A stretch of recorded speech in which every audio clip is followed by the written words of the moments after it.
Hello friends, today we will discuss the second part of the practice question walkthrough for the Solution Architect Associate exam of AWS.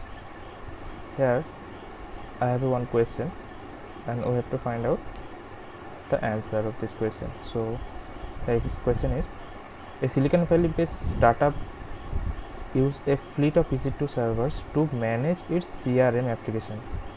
These EC2 servers are behind an EC2 Elastic Load Balancer. Which of the following configurations are not allowed for Elastic Load Balancer? Options are: use the ELB to distribute traffic for 4 EC2 instances. All the 4 instances are displayed across 2 availability zones of US East 1 deployed.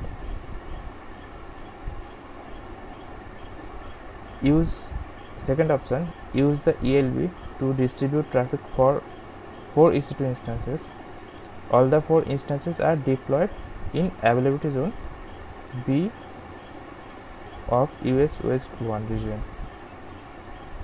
Third option, use the ELB to distribute traffic for 4 EC2 instances. All the 4 instances are deployed in availability zone A of US East 1 region. And fourth option is, use the ELB to distribute traffic for 4 EC2 instances. 2 of those instances are deployed in availability zone A of US East 1 region and the other 2 instances are deployed in availability zone B of US West region. Okay, so here the instances are deployed across 2 different regions and region is not same for this option, and the requirement need to be find not allowed for Elastic Load Balancer, since so Elastic Load Balancer is not a global service, and it is a region based service, means it only deploy for a specific region. It can be distribute traffic in between multiple availability zone like zone A, zone B, zone C, but it cannot be distribute traffic between 2 regions.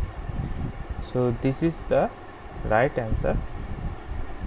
Now the explanation given here is, Elastic Load Balancer automatically distribute incoming traffic across multiple targets, Amazon EC2 instances, container, IP address and Lambda functions in multiple availability zone, and ensure only healthy targets are receive traffic. ELB cannot distribute incoming traffic for target deployed in different region. This configuration is not allowed for Elastic Load Balancer, and there is the correct answer. Right. Okay. Next question. The DevOps team at an analytics company has noticed that the performance of its proprietary machine learning workflow has deteriorated even since a new autoscaling group was deployed a few days back. Upon investigation, the team found out that the launch configuration selected for the autoscaling group is using the incorrect instance type that is not optimized to handle the machine learning workflow.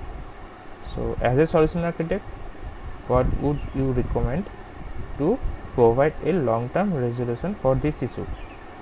Okay, now the option is, create a new launch configuration to use the correct instance type, modify autoscaling group to use the new launch configuration, delete the old launch configuration as it is no longer needed. Second option, modify the launch configuration to use the correct instance type and continue to use existing autoscaling group. Okay. Third option, no need to modify the launch configuration, just modify the autoscaling group to use more number of existing instance type. More instance instances may offset the loss of performance. No need to modify the launch configuration, just modify the auto scaling group to use the correct instance type. In between 4 options, the launch configuration has one thing, that is we cannot edit any launch configuration of a auto scaling group.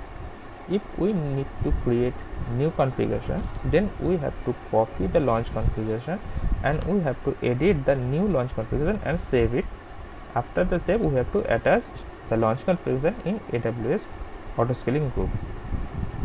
So only the first option is describing the correct instance modify the auto scaling group with the new launch configuration.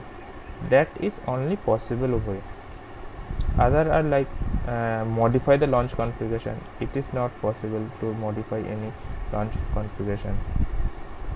And other is describing like need to add the multiple instances to overcome the losses, but it may not work exactly. And other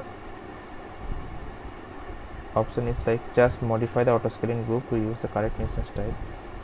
Hence the auto scaling group is not only able to change the instance type, it can be possible from launch configuration only.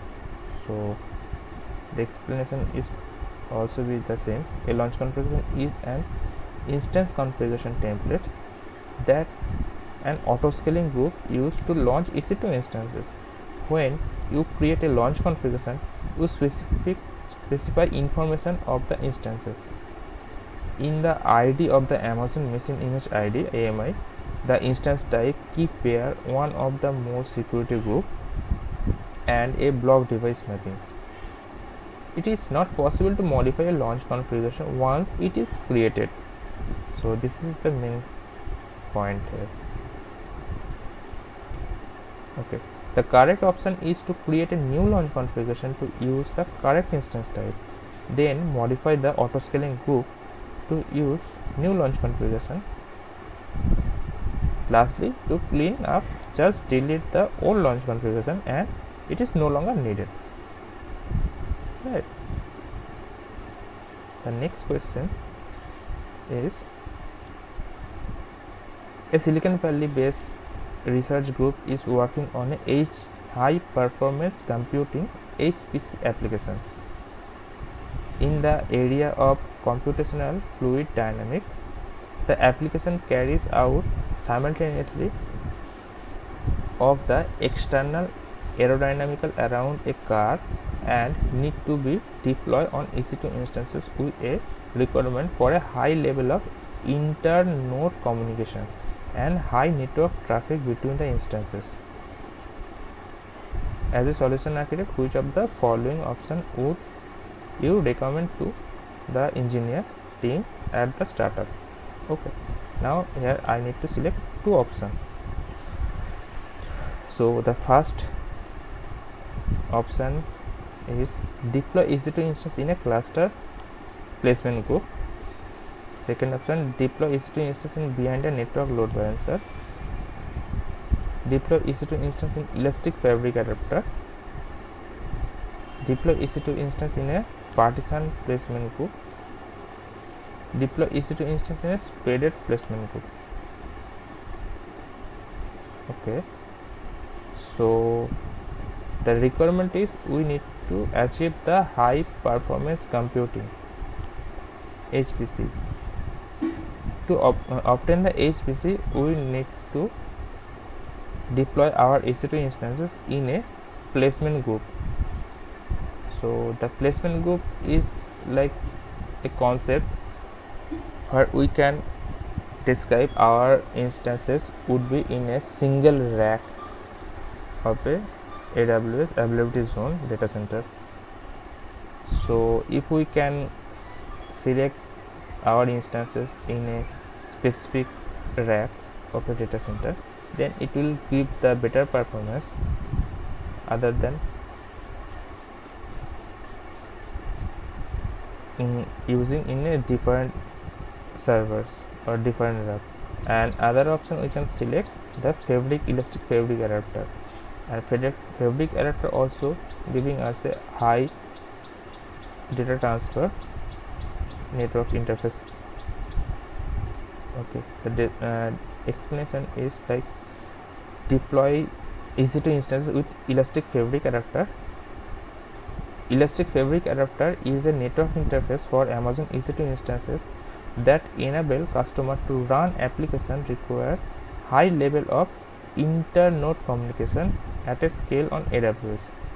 It comes its custom builds operating system OS bypass hardware interface, enhance the performance of inter-instance communication, which is critical to scaling the application. So this is the correct answer. And second option, correct option is deploy EC2 instance in a cluster placement group. Cluster placement groups pack instances close together in a availability zone. They are recommended where the majority of the network traffic is between the instance in a group. These are also recommended for applications that benefit from low network latency, high network throughputs, or both. Therefore, this option is one of the correct answer. And the other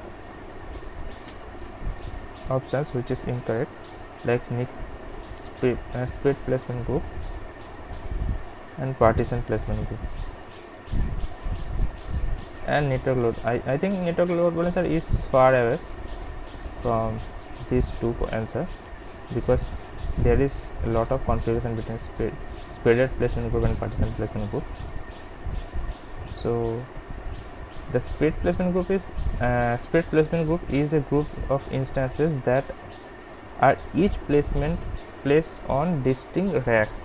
Okay, in a split placement group we are setting up our instances in a distinct rack, with each rack having its own network and power source.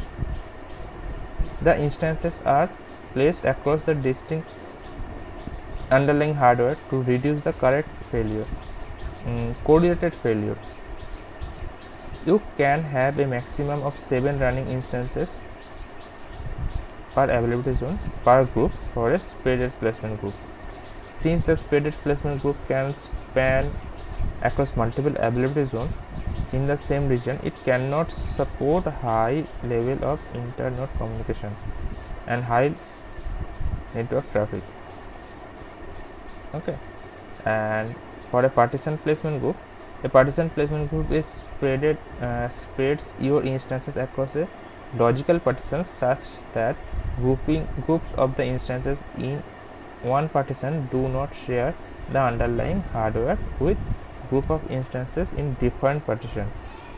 This strategy is typically used by large distributed and replicated workload like Hadoop, Cassandra, Kafka, and partition placement group can have maximum of 7 partition per availability zone.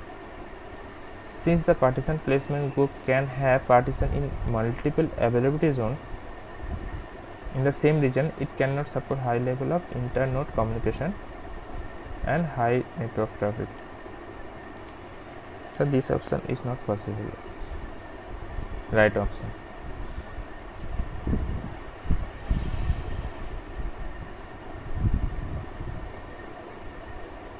Okay.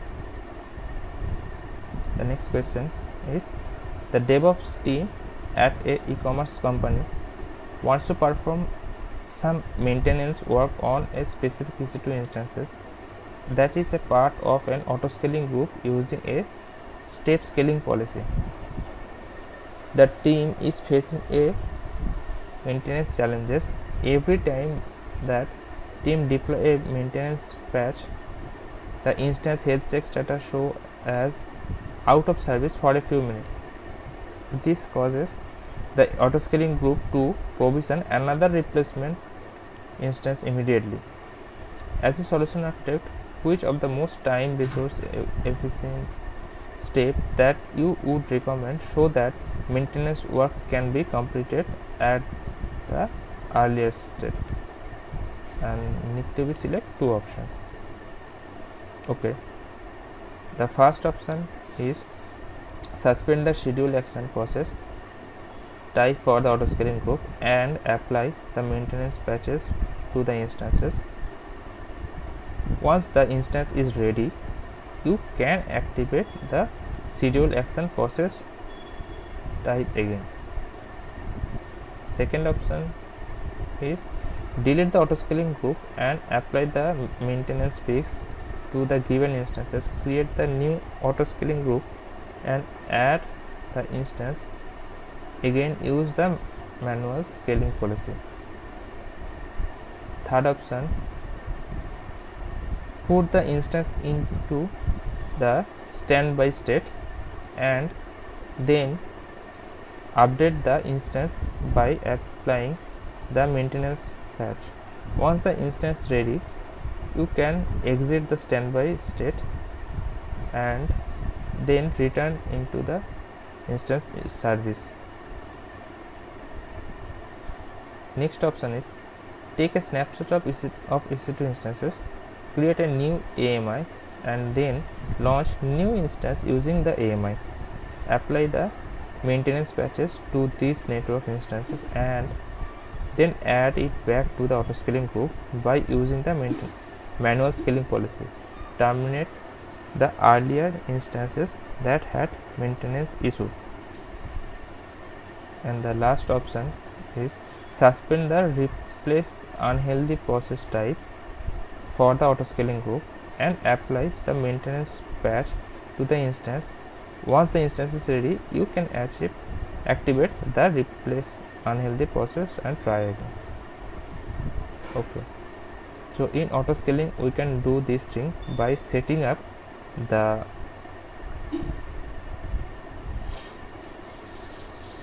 standby state option. If I select standby state, then the scaling will not happen and the instance would be in a standby mode. And the next option is replace unhealthy process. So below is the description of these two. So put the instance into standby state and then update the instance by applying the maintenance patches. So you can put an instance that is in service state into the standby state. So we can switch a instance from in service state to standby state, update some software or troubleshoot the instances and then return to the instance to services. Instances that are on standby state are still part of the autoscaling group, but they do not actively handle the application traffic. If we set the standby state, then it will not get any load or traffic from the load balancer.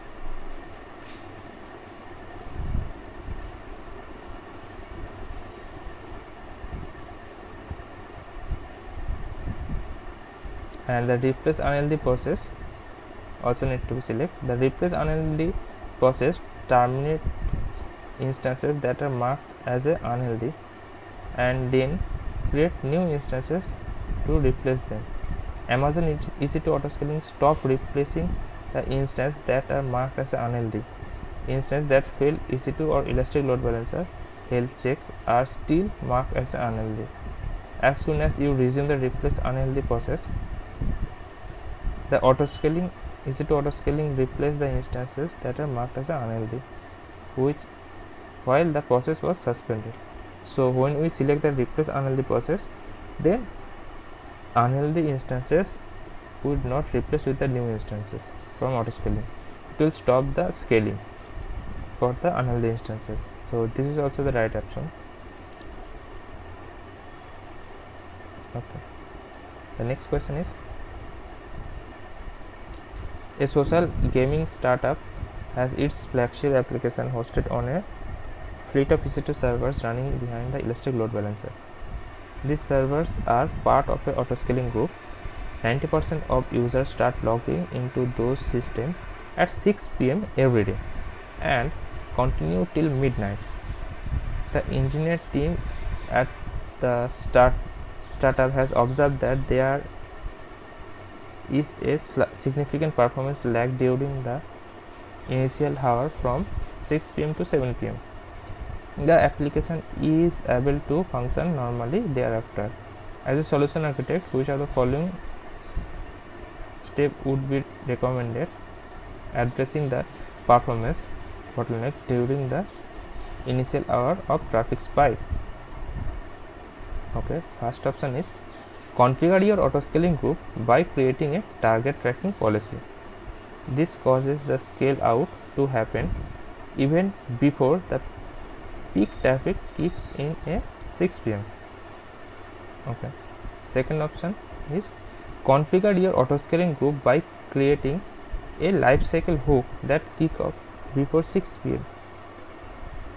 This causes the scale out to happen even before peak traffic kick in at 6 p.m.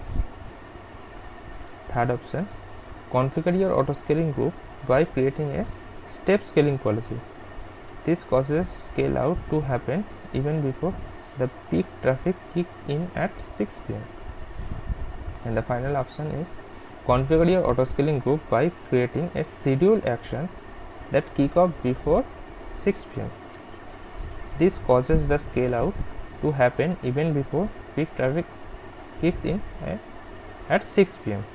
Okay, so the right answer is the schedule action. Okay, in the auto scaling,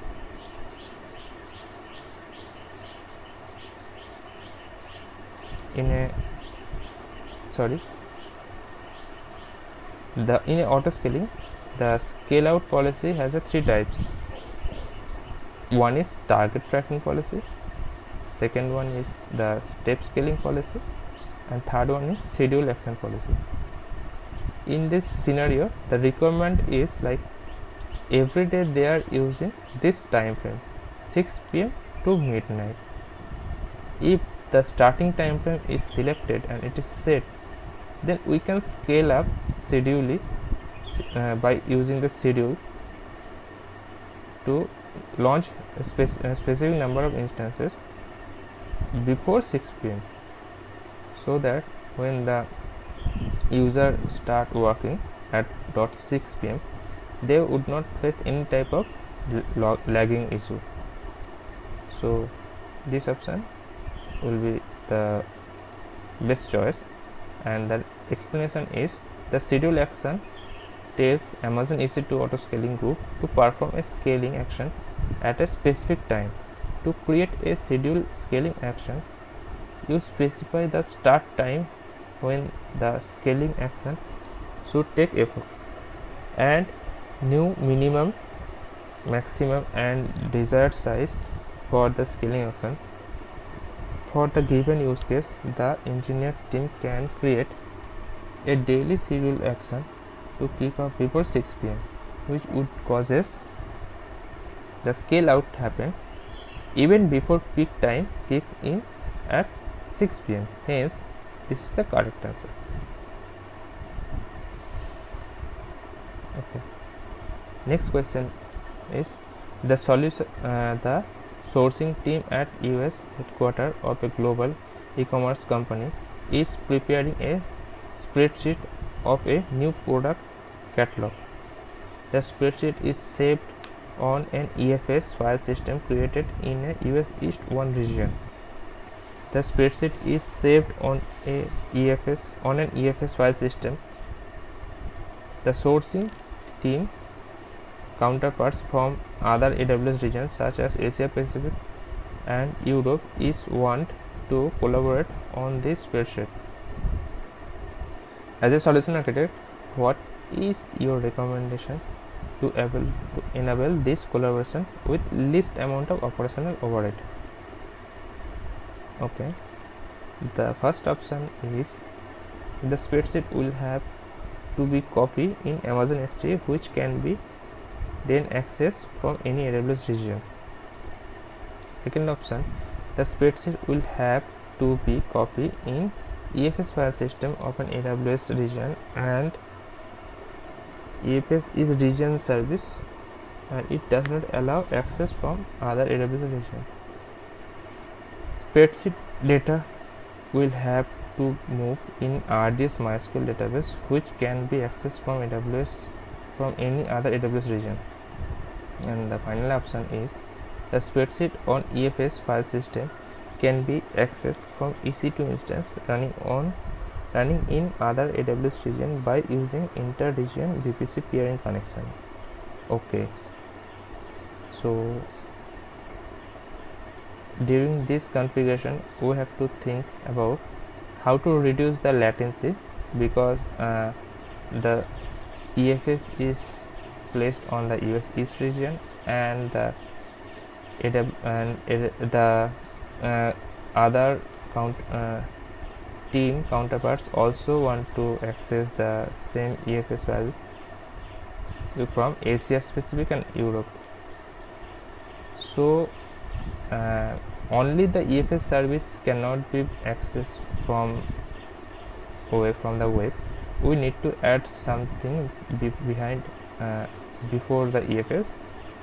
So here we are using the EC2 instances, where EFS can be mounted in EC2 instances, and we can start any other application that will execute the EFS and display or able to work the files under the EFS. So here we need to add a EC2 instance region, but one thing we can do, we can create the VPC peering from other region. Means here we have to create multiple VPC in a different region. Means different region we need to create a VPC, and we need to peer the other region VPC with the main region, US East 1 region, and we can launch an instance in other region, and we can connect the EC2 instance with the EFS of US East 1. And this scenario, the EFS file transfer will be work inside AWS own internet service backbone, and in this case there the file transfer will be so fast, and the customer will get better experience. Explanation is the spreadsheet on EFS file system can be accessed from EC2 instance running in other AWS region by using an inter-region VPC peering connection. Amazon Elastic File System provides a simple, scalable, and fully managed Elastic NFS file system for use of AWS cloud service and on-premise resources. Amazon EFS is a regional service storing data across multiple availability zones. For higher availability and durability, Amazon EC2 instance can access your files across AWS regions in VPC, while on-premise servers can access using Direct Connect and AWS VPN. You can connect Amazon EFS file system from EC2 instances in other AWS region using inter-region VPC peering connection, and from on-premise servers using AWS VPN connection. So that this is the correct answer.